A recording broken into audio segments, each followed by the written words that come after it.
The Police Federation of England and Wales says officers have faced a real-term salary cut of over 20% since 2010. Across 41 forces, more than 12,000 officers quietly stepped back from frontline duties. No press conferences, no official strike, just a coordinated withdrawal, the largest in modern British history. Leaked messages and whistleblowers reveal the reason.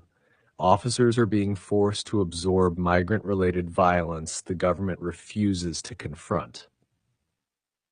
In 6 weeks alone, nearly 300 violent incidents linked to asylum route gangs occurred. 112 officers were injured, and £73 million in riot damage was dismissed as local unrest.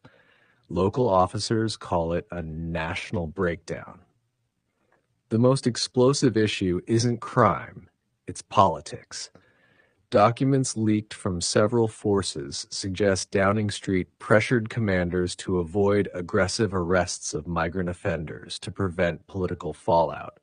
Officers feel they are taking the blows so ministers don't have to face the consequences. Daytime clashes erupt in London, knife gangs overrun neighborhoods, and police say they can no longer patrol safely. Response times collapse as officers refuse to be sitting targets for violence. Politicians won't acknowledge. For years, the public asked why the police backed down. This week, officers answered because they've been abandoned.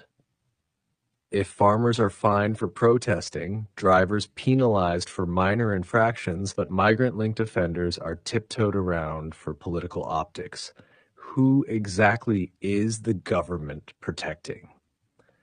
What happens when the thin blue line finally steps back and says, "Not for this government, not anymore"? Across cities like Brixton, Bradford, Leicester, and Croydon, officers report the same story. Violent migrant clusters, radicalized rival groups, and asylum route offenders operating in packs the police are ordered not to escalate with. At first, officers kept their heads down, absorbing punches and blame. But the violence escalated faster than the directives, with dozens of ambush-style attacks and multiple incidents forcing police to withdraw from entire streets. Every time frontline officers asked for backup, the answer from senior leadership was the same: stand down, hold the line, avoid confrontation. To the public, it looks like cowardice. To officers, it feels like betrayal. An internal note from a whistleblower sums it up: we're not policing.